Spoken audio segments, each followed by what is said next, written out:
Assalamualaikum warahmatullahi wabarakatuh. Kembali lagi di channel Mr. N. Pada kali ini saya akan kembali menceritakan sebuah cerita horor yang diangkat dari kisah nyata. Tanpa berlama-lama dan langsung saja, judulnya Terperosok Awal Perjalanan.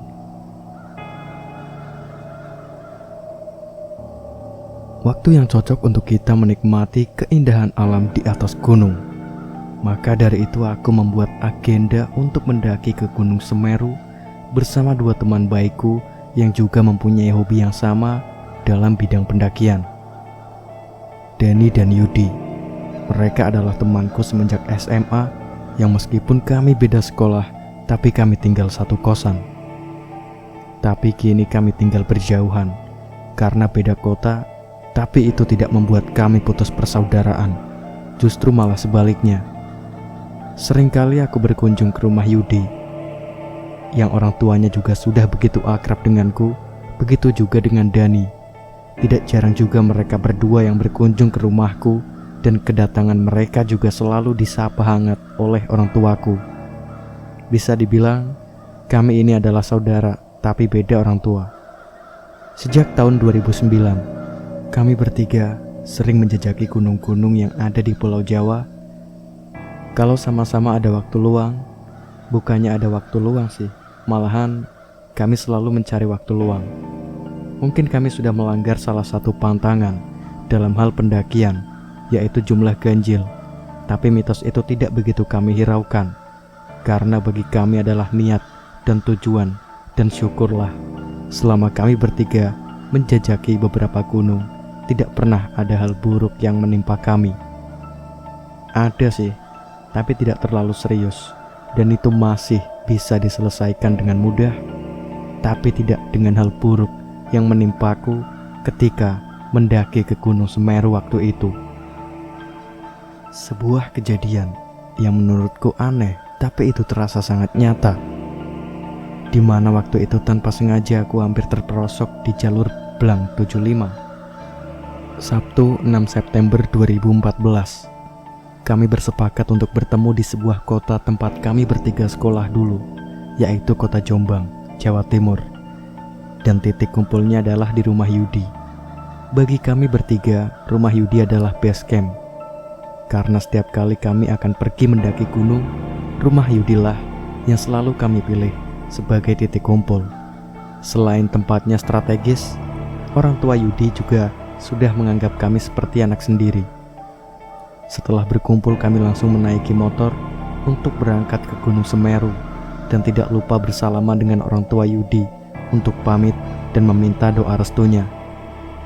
Dani mengendarai motor bututnya, sedangkan aku berboncengan dengan Yudi. Iya, Dani memang selalu begitu setiap mendaki. Dia lebih suka mengendarai motor bututnya sendiri daripada diboncengi. Katanya, meskipun butut, tapi motor itulah yang selalu mengantar Dani kemanapun dia pergi. Singkat cerita, sore itu kami bertiga sampai di desa terakhir, yaitu Ranupani. Sebuah desa yang membuatku merasa nyaman ketika aku menginjakan kaki di sana, sampai-sampai aku mempunyai pikiran. Andaikan aku tinggal di desa ini, pasti setiap hari aku akan merasakan kesejukan alam yang asri. Kedatangan kami sore itu disapa hangat oleh penjaga parkir yang terletak di sebelah lapangan luas yang kalau sore hari selalu ramai oleh anak-anak bermain bola. Setelah motor sudah kami titipkan di tempat parkir, kami berjalan melewati anak-anak yang sedang bermain bola itu untuk menuju ke base camp. Sesampai di base camp, ternyata tidak ada yang berubah. Bangunan base camp masih sama seperti awal aku kesini pada tahun 2010 lalu. Namun kali ini suasana semakin ramai oleh pendaki. Ini bukan pendakian pertama aku ke Gunung Semeru, begitupun Yudi dan Dani. Ini sudah ketiga kalinya aku menjajaki alam Gunung Semeru, tapi dua pendakian sebelumnya kami tidak sampai ke puncak Mahameru. Di tahun 2010, kami hanya mendaki sampai di Ranukumbolo, dan di tahun 2012 kami bisa sedikit ke atas ke Kalimati, tapi kali ini kami bertiga bertekad untuk menginjakan kaki di tanah tertinggi Jawa, yaitu Mahameru. Kurang lebih 15 menit lamanya kami mengurus simaksi, mulai dari mengisi formulir dan yang terakhir membayar tiket sebesar 17.500 per hari. Setelah selesai kami langsung memulai perjalanan sore itu juga. Di awal-awal perjalanan, jalannya masih sama, yaitu jalan aspal yang menurun hingga sampai di pintu gerbang pendakian, baru kemudian jalannya berubah tanah dan menanjak. Sambil berjalan aku membayangkan bagaimana rasanya berdiri di puncak Mahameru nanti. Tentunya hal pertama yang akan aku lakukan nanti adalah bersujud syukur. Ya, meskipun belum tentu aku akan kuat untuk menggapai Mahameru. Selangkah demi selangkah, jalan berpaving dan dominan menanjak ini kami lalui hingga tidak terasa sampailah kami di pos peristirahatan pertama. Sesampai di situ kami istirahat di dalam bangunan shelter dan menyempatkan untuk membuat kopi. Kegiatan membuat kopi di perjalanan ini rutin kami lakukan setiap kali mendaki, dengan tujuan agar perjalanannya bisa dinikmati dengan adanya kopi di sela-selanya. Di sisi lain, waktu itu kami juga sedang menunggu habis waktu maghrib. Setelah kopi sudah habis terminum dan mengingat waktu maghrib juga sudah lewat, kami pun kembali bersiap-siap akan melanjutkan perjalanan ke pos berikutnya, dan malam ini target kami adalah sampai di Ranukumbolo untuk bermalam di sana. Tapi apalah daya, malam ini kami hanya bisa sampai di pos 4. Kami orangnya tidak suka memaksakan sesuatu. Memang tujuan kami malam ini adalah Ranukumbolo dan istirahat di sana. Tapi kalau memang sudah lelah, lebih baik beristirahat dulu, jangan dipaksakan. Karena waktu itu di pos 4 terlihat sepi, kami memutuskan untuk menggelar matras di dalam bangunan shelter untuk beristirahat di dalamnya. Urusan nanti ada pendaki lain yang mau istirahat juga tidak masalah. Lagian tempatnya terlalu luas untuk kami bertiga. Ketika aku sedang sibuk membenahi kantong tidur aku, melihat Yudi sedang sibuk menyalakan kompornya dan akan membuat kopi, katanya. Melihat itu, aku mengurungkan niatku untuk masuk ke dalam kantong tidur. Aku meninggalkan Dani yang sepertinya sudah tertidur untuk menghampiri Yudi dan memintanya membuatkan kopi untukku juga. Setelah kopi sudah jadi, aku dan Yudi menikmati kopi itu. Kopi yang tadinya panas itu kini sudah menjadi dingin. Hanya pahit yang bisa kurasakan. Ya begitulah, kalau Yudi sudah membuat kopi, mungkin dia lebih memilih pahit daripada harus terkena penyakit diabetes. Tapi meskipun pahit, aku tetap menikmatinya. Kami pun beranjak ke matras untuk istirahat dan meninggalkan gelas kopi itu di sebelah kami. Beberapa saat kemudian kami tertidur. Ketika kami sedang nyenyak tertidur, tiba-tiba aku terusik oleh suara pendaki yang meminta bantuan. Mas, tolong kami mas. Mendengar suara itu aku pun terbangun, begitu juga dengan Dani. Setelah kami bangun, pendaki itu mengulangi perkataannya. Mas, tolong kami, tolong banget, ucap pendaki itu dengan gugup. Sepertinya dia sedang mengalami kesulitan. Dengan keadaan yang masih ngantuk, Dani menjawab. Ada apa mas? Tolong mas, teman kami roboh di atas. Roboh kenapa? Saya juga kurang tahu, jawab pendaki itu yang masih gugup. Mendengar itu aku membangunkan Yudi yang masih dengan tidur pulasnya. Setelah bangun kami bertiga berjalan ke atas tanjakan, mengikuti pendaki itu.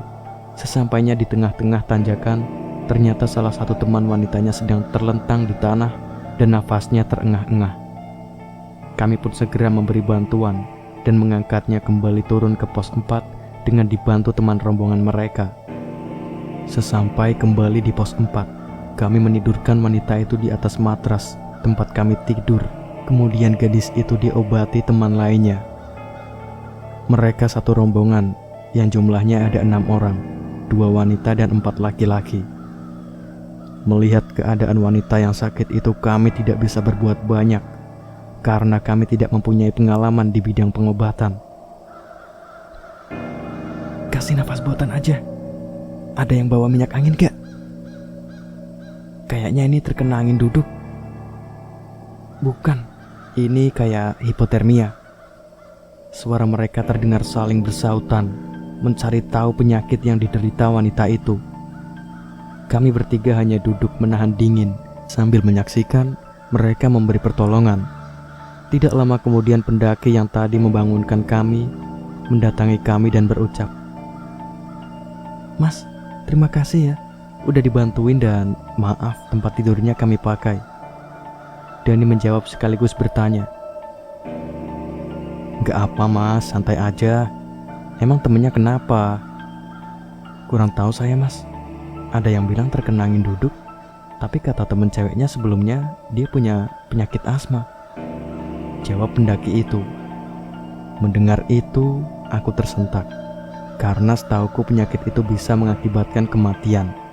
Lalu aku meminta maaf pada pendaki itu kalau kami tidak bisa membantunya lebih karena kami tidak tahu apa-apa tentang pengobatan. Tapi di sisi lain, aku sangat kesal karena mereka sudah mengganggu waktu istirahatku, dan yang lebih kesal lagi, kenapa wanita itu diajak mendaki gunung kalau tahu dia punya penyakit asma. Tapi ya sudahlah, sudah terlanjur juga. Aku hanya berharap semoga wanita itu bisa sehat lagi. Karena tidak bisa berbuat banyak, Yudi mengambil kompor dan nestingnya yang tadi tergeletak di samping matras. Kemudian dia merebus air dan akan membuat kopi. Setelah membuat kopi, Yudi membiarkan kompor itu tetap menyala agar bisa kami gunakan untuk menghangatkan tubuh. Pagi pun tiba. Setelah kejadian yang menimpa rombongan pendaki itu, kami tidak tidur hingga pagi, dan pagi itu kondisi wanita itu sepertinya sudah membaik. Kami pun mendatanginya untuk melihat keadaannya. Dia manis, rambutnya berponi dan dicepol. Dia sedang duduk di pelukan teman wanitanya dan terlihat sudah lebih baik dari semalam. Meskipun kondisi tubuhnya masih terlihat lemas. Sungguh kasihan melihat keadaannya yang seperti itu. Setelah melihat kondisi perempuan itu, aku menyarankan pada ketua rombongannya untuk kembali turun dan tidak melanjutkan pendakiannya, karena takutnya kalau dilanjutkan nanti keadaan wanita itu semakin parah lagi. Mendengar saran dariku, ketua rombongan itu mengajak 5 anggotanya untuk kembali turun pagi itu juga, dan sebelum turun mereka semua mengucapkan terima kasih banyak pada kami karena semalam sudah bersedia membantunya. Aku pun merasa senang karena bisa membantunya. Ya meskipun pagi itu aku masih menahan ngantuk, karena kejadian itu membuat aku tidak tidur lagi hingga pagi, dan itu juga dirasakan oleh Yudi dan Dani. Setelah rombongan pendaki itu turun, kami bertiga segera melanjutkan perjalanan di Ranukumbolo dengan tujuan agar kami bisa istirahat sebentar di sana. Di perjalanan menuju ke Ranukumbolo, aku sedikit menyesal karena aku tidak sempat menanyakan nama wanita tadi. Tapi ya sudahlah, aku berharap semoga dia baik-baik saja sampai ke rumah. Singkat cerita, jam 8 pagi kami sampai di Ranukumbolo. Air biru dari danau itu membuat jiwaku nyaman ketika melihatnya. Potongan-potongan pohon yang roboh itu menambah ciri khas yang mengingatkanku pada pendakianku sebelum-sebelumnya, hingga membuat langkah kakiku terhenti sejenak untuk mengambil gambarnya. Kami pun ikut mendirikan tenda. Setelah tenda sudah selesai kami dirikan, kami mendatangi sebuah petilasan yang tertulis nama Muammar Hanafi untuk mendoakannya. Meskipun kami tidak terlalu mengenalnya, tapi menurut kami sosok Hanafi dulunya adalah orang yang baik semasa hidupnya, tapi sayangnya dia sudah terlebih dahulu pergi, mengembuskan nafas terakhirnya di Ranukumbolo pada tahun 2009 silam. Setelah itu kami kembali ke tenda untuk melanjutkan istirahat yang semalam sempat tertunda. Tepat jam 12 siang, aku terbangun karena berisik alarm HP yang tadi sudah aku pasang. Aku pun bangun, lalu membangunkan Yudi dan Dani untuk membuat makanan. Setelah itu kami berkemas dan melanjutkan perjalanan ke dataran yang lebih tinggi. Kurang lebih 30 menit berjalan, kami sampai di area yang luas dengan pemandangan bunga verbena yang luar biasa indah, tapi tidak sebanyak dulu. Kini bunga di tempat ini agak berkurang, mungkin karena pihak yang bersangkutan memperbolehkan pendaki untuk mencabutnya. Mungkin banyak dari pendaki menyebut ini adalah bunga lavender, tapi kenyataannya bukan. Ini adalah bunga verbena, dan bunga ini bisa merusak ekosistem. Maka dari itu, pihak yang bersangkutan memperbolehkan pendaki untuk mencabutnya, tapi tidak dengan bunga edelweiss. Setelah melewati area Cemoro Kandang dan Jambangan, akhirnya sekitar jam 4 sore, kami sampai di tempat yang kami tuju, yaitu Kalimati. Dari sini akhirnya aku bisa melihat lagi puncak Mahameru yang berdiri gagah. Sebuah tempat yang ingin sekali aku menginjakan kaki di atas sana. Tenda berkapasitas 4 orang yang dibawa Yudi, kemudian kami dirikan. Terlihat beberapa pendaki lain sedang memasak makanan yang aromanya sungguh menggugah selera. Tidak lupa, aku pun mengeluarkan roti tawar. Aku bawa kemudian membakarnya di atas nesting. Setelah tenda sudah selesai kami dirikan. Roti itu kemudian kami santap bertiga bersama kopi pahit buatan Yudi. Hingga tidak terasa, hari sudah akan gelap. Udara dingin terasa menusuk-nusuk seluruh badan, hingga memaksaku memakai jaket jadulku. Ketika hari sudah gelap, kami memaksakan diri untuk istirahat. Karena Yudi bilang, nanti jam 12 malam kita akan berjalan lagi menuju ke puncak Mahameru. Dan inilah pendakian Gunung Semeru yang sebenarnya. Kami pun istirahat, dan tepat jam 12 malam, Yudi membangunkan kami sambil dia sibuk mengemas agar-agar yang dimasaknya itu ke dalam kantong plastik.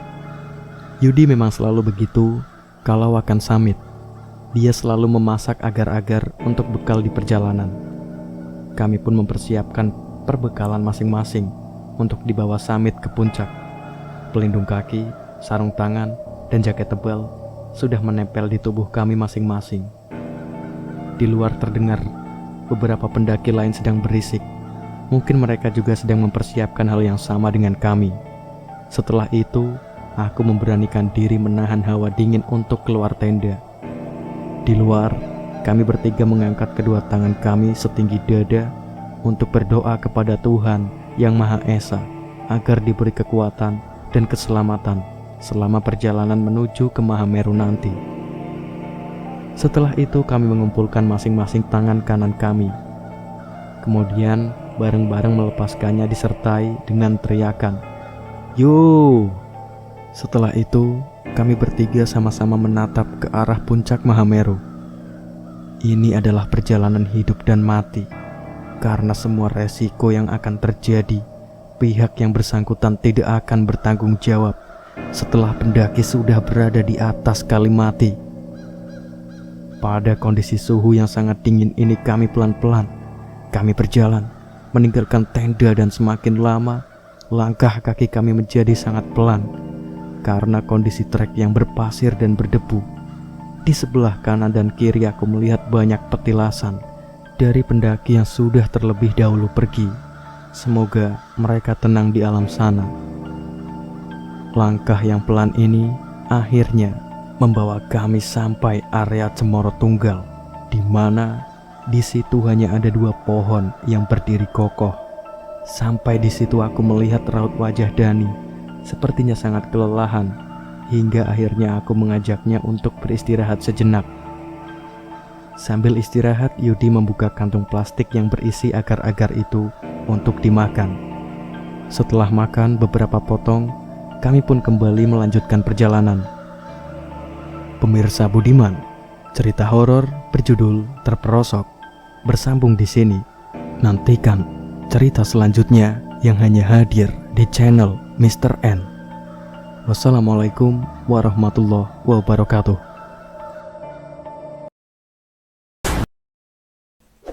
Assalamualaikum warahmatullahi wabarakatuh. Kembali lagi di channel Mr. N.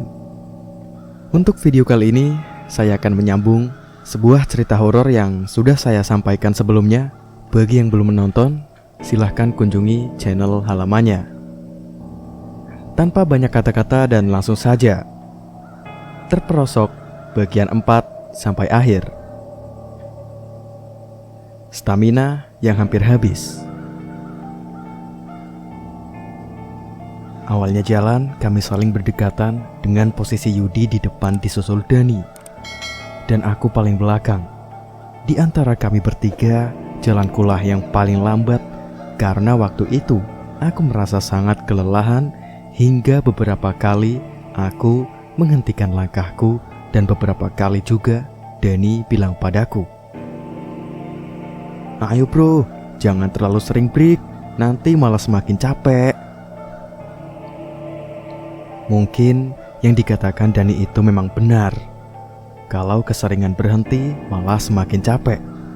Tapi mau bagaimana lagi? Aku sudah tidak kuat kalau harus terus berjalan walaupun dengan pelan. Kira-kira di pertengahan jalan aku memutuskan untuk berhenti lagi, membiarkan Dani dan Yudi tetap berjalan. Itu sengaja aku lakukan karena aku tidak ingin membebani mereka. Hingga aku dan Dani berjarak 15 meter, Dani mengarahkan senternya ke arahku sambil berteriak, "Ayo bro, cepetan, sebentar lagi puncak." Kata-kata itu sering diucapkan oleh kedua temanku ini ketika mendaki kemanapun, dan aku hanya membalasnya dengan mengacungkan jari jempol sambil pura-pura tersenyum agar tidak terlihat lemah di mata Dani. Setelah itu Dani berteriak lagi, "Ayo, jalan pelan-pelan ya." Setelah kurasa cukup istirahat, aku kembali berdiri dan pelan-pelan melangkahkan kakiku lagi menyusul mereka. Tapi lagi-lagi nafasku tidak bisa diajak kompromi. Dia memaksaku untuk istirahat, padahal aku belum sampai menyusul Dani dan Yudi yang sudah tidak terlihat keberadaannya. Sambil istirahat, aku berpikir, mungkin kedua temanku ingin segera sampai di puncak, makanya dia tidak begitu peduli dengan keadaanku. Aku tidak marah pada mereka. Ya memang inilah perjalanan menuju Mahameru, tidak semudah yang orang bayangkan. Aku putus asa dan hampir menyerah. Kalau bukan karena kemauanku sendiri, mungkin aku sudah menyerah. Aku berharap kedua temanku itu turun dan membantuku, tapi rasanya mustahil. Di sini hanya aku yang bisa menyelamatkanku, karena mungkin orang-orang di sini juga sedang berjuang, memperjuangkan dirinya masing-masing. Dan beruntunglah jika ada orang lain yang masih peduli dengan keadaan kita di sini. Matahari mulai menampakkan dirinya dan memberikan pemandangan alam yang luar biasa sempurna, dan kemunculan sang surya itu ternyata bisa membakar semangatku lagi untuk bisa menginjakkan kaki di puncak impian. Aku pun mematikan senterku dan beranjak berdiri untuk menyusul teman-temanku. Pelan-pelan aku berjalan, melewati jalan yang penuh pasir ini. Lalu dari kejauhan, aku melihat dua temanku sedang duduk. Mungkin mereka sedang menungguku. Melihat itu, aku sedikit mempercepat jalanku untuk menyusulnya. Sesampai di situ ternyata benar, mereka sedang menungguku sambil makan agar-agar yang dibawa Yudi. Aku pun ikut makan agar-agar itu. Setelah makan beberapa potong, Yudi bilang, "Udah ayo, kita lanjut lagi biar cepat sampai." Mendengar ajakan Yudi, dalam hatiku ngedumel. Aku baru aja nyampe, udah diajak jalan lagi. Tapi mau bagaimana lagi? Mungkin mereka sudah bosan karena terlalu lama menungguku di sini. Kami pun kembali melanjutkan perjalanan. Karena lelah, sebentar-sebentar aku berhenti. Kulihat kedua temanku sudah jauh di atas, dan hal yang sama terulang lagi. Dani berteriak ke arahku. "Ayo bro, sebentar lagi kita udah sampai di puncak," teriak Dani sambil menunjuk ke arah puncak. Aku kembali melangkahkan kaki, menguras semua tenaga yang masih kumiliki, hingga akhirnya aku sampai di puncak impian, Puncak Mahameru, tanah tertinggi di Jawa. Tidak terasa, air mataku menetes bahagia, dan hal pertama yang kulakukan di situ adalah sujud syukur atas keberhasilanku menggapai Mahameru bersama kedua temanku. Setelah itu aku mendatangi kedua temanku dan menggapai tangannya, kemudian memeluknya sambil tertawa bahagia. Rasa lelah yang aku rasakan selama perjalanan tadi hilang karena terbayar dengan keindahan lautan di atas awan. Di puncak kami menghabiskan agar-agar buatan Yudi itu sampai habis. Dan setelah puas menikmati keindahan puncak, kami pun turun. Berjalan turun. Di perjalanan turun, aku merasakan nyeri di kakiku bagian kanan hingga aku tertinggal lagi oleh kedua temanku.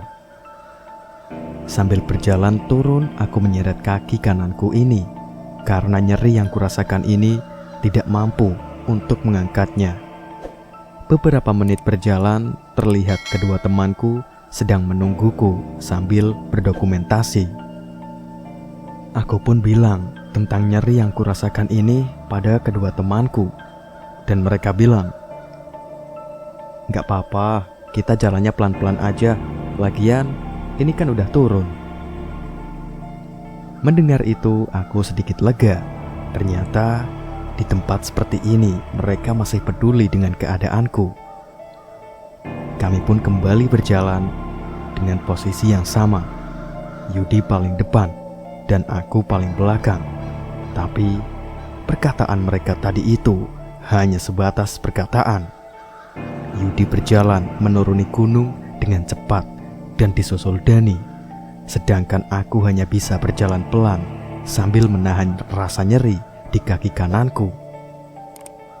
Tidak lama kemudian, angin datang sangat kencang hingga aku kesulitan melihat jalan karena debu pasir yang berterbangan itu terlalu tebal menutupi pandanganku. Sambil sedikit memejamkan mata, aku terus berjalan sambil melihat ke bawah dan mengikuti jalanku injak. Setelah beberapa meter berjalan, syukurlah angin kencang itu sudah berhenti dan pandanganku sudah tidak tertutup oleh debu dan pasir. Tapi ada yang aneh. Dengan jalan yang kulewati ini, jalannya begitu sepi dan tidak ada jejak sepatu pendaki lain di bawah maupun di atas. Tanpa ada pikiran lain, aku terus berjalan. Tapi jalan yang kulalui ini semakin curam dan tidak ada tanda-tanda orang yang pernah melewatinya. Aku pun terdiam sejenak. Sambil menyalakan sebatang rokok, aku duduk dengan tujuan menunggu pendaki lain yang lewat. Tapi sampai rokok yang kuhisap ini habis, tidak ada pendaki satupun yang lewat. Aku mulai berpikir negatif. Apa jangan-jangan aku salah jalan? Apakah nasibku akan sama seperti nama orang-orang yang tertulis di petilasan? Lalu dari atas aku melihat ada satu orang pendaki wanita yang sedang berjalan turun. Melihat itu aku sedikit lega, karena setidaknya aku bisa bertemu dengan orang. Setelah orang itu mendekat, aku dibuat sedikit kaget, karena samar-samar sepertinya aku mengenali pendaki wanita itu. Ternyata benar, dia adalah pendaki wanita yang sakit di pos 4 kemarin, dengan rambutnya yang berponi dan dicepol. Tapi anehnya, dia terlihat memakai baju serba putih dan wajahnya sangat pucat, tapi tidak menghilangkan cantiknya. Aku sedikit ketakutan melihatnya, karena setauku wanita itu sudah kembali turun bersama rombongannya. Kemudian wanita itu bilang dengan suara yang lembut, "Mas, dalan sampean keliru. Dak ngarep kono iku jurang." Spontan aku melihat ke arah bawah, tapi tidak melihat apapun, karena jarak pandangku kurang lebih hanya 1 meter, tertutup debu dan pasir yang berterbangan. Lalu aku menoleh ke arah wanita itu lagi, dan dia mengulurkan tangannya sambil bilang, "Ayo mlaku balik menduwur." Aku pun meraih tangan wanita itu dan berjalan kembali ke atas di tengah-tengah debu dan pasir yang berterbangan. Sambil berjalan aku bertanya pada wanita itu, Kayaknya aku pernah lihat mbaknya deh." Wanita itu tidak menjawab dan hanya menutupi hidungnya dari terpaan debu dan pasir yang berterbangan. Aku pun tidak melanjutkan pertanyaanku. Tidak lama kemudian, wanita itu melepaskan tanganku dan memintaku untuk berjalan di depan. Aku pun menurutinya. Setelah beberapa langkah, debu dan pasir yang berterbangan itu sudah mereda, dan aku melihat di atas ada banyak pendaki yang sedang berjalan turun, dan salah satu dari mereka bilang kepadaku, "Mas, jangan lewat situ, bahaya, di sana jurang." Spontan aku menoleh ke arah belakang, dan wanita yang bersamaku tadi sudah tidak ada. Entah kemana perginya. Lalu aku berjalan sedikit naik untuk menghampiri pendaki yang bilang kepadaku tadi, "Iya mas, tadi anginnya kenceng banget, jadi aku gak sengaja lewat jalur ini." Lalu aku berjalan mengikuti pendaki itu, hingga akhirnya aku bertemu dengan kedua temanku, yang ternyata mereka sudah menungguku di Cemoro Tunggal. Sesampai di situ, mereka bertanya padaku, "Lama banget bro, kakimu masih sakit?" Iya nih, nyeri banget kalau dipakai buat jalan." Sebenarnya aku ingin bilang pada mereka kalau tadi aku sempat salah jalur, tapi kurasa itu tidak penting. Yang penting sekarang aku bisa bergabung dengan mereka berdua lagi. Setelah cukup beristirahat di Cemoro Tunggal, kami kembali turun ke Kalimati. Di perjalanan, aku memikirkan tentang kejadian yang menimpaku barusan, dan sesekali aku melihat beberapa petilasan yang tertancap di tanah sambil berpikir, hampir saja nasibku sama seperti nama-nama yang ada di petilasan itu. Sesampai di Kalimati, aku merebahkan badanku di depan tenda. Sebenarnya aku ingin menceritakan tentang kejadian yang kualami barusan pada kedua temanku, termasuk sosok wanita yang menolongku itu. Tapi rasanya mereka tidak akan percaya, karena itu susah untuk masuk akal manusia. Hingga akhirnya aku memilih untuk diam. Setelah cukup rebahan, kami memasak makanan dan kemudian kembali turun. Sambil berjalan turun, aku menahan rasa nyeri di bagian kaki kananku, hingga aku menyeretnya karena aku tidak mampu kalau harus berjalan seperti biasa. Beruntungnya, kedua temanku peduli dengan keadaanku, jadi seringkali kami berhenti untuk beristirahat di sembarang tempat. Sekitar pukul 4 sore, akhirnya kami sampai kembali di Ranukumbolo. Sesampai di situ kami memutuskan untuk menginap semalam lagi. Ya, hitung-hitung untuk istirahat agar besok kembali fit. Sore itu, suasana Ranukumbolo sangat memanjakan mata. Warna-warni tenda pendaki membuat danau ini semakin memanjakan mata. Keesokan harinya, sekitar jam 8 pagi kami kembali turun. Di perjalanan, aku masih menahan rasa nyeri di bagian kaki kananku. Sesampai di pos 4, aku teringat tentang pendaki wanita yang sudah menolongku kemarin. Apa benar itu adalah dia? Tapi kenapa bisa dia menolongku? Dan kenapa dia mengenakan baju serba putih? Iseng-iseng aku bilang pada kedua temanku, "Bro, cewek kemarin yang sakit, gimana ya kabarnya?" Mendengar kata-kata itu, aku jadi berpikir, apa jangan-jangan dia? Tapi enggak lah. Meskipun aku tidak tahu namanya, tapi dalam hati aku mendoakannya, semoga dia selalu diberi kesehatan oleh Yang Maha Kuasa. Kami pun lanjut berjalan hingga sampai kembali di Ranupani sekitar jam 12 siang, dan kami beranjak pulang ke Jombang. Pendakian ini akan selalu terkenang sepanjang hidupku, sebuah perjalanan hidup dan mati.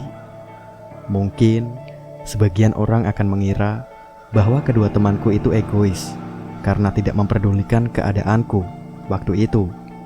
Tapi aku tidak menyalahkannya, karena itu adalah Mahameru. Orang-orang akan berjuang hidup untuk dirinya sendiri-sendiri. Di saat kita kelelahan, di saat itu juga mereka mungkin lebih kelelahan. Dan kalaupun ada yang rela membantu ketika kita kelelahan, kita berhutang budi banyak kepadanya. Penonton budiman Mr. N, itulah tadi kelanjutan cerita horor berjudul Terperosok. Tunggu kembali cerita horor yang tidak kalah seram, dan yang pasti hanya ada di channel Mr. N.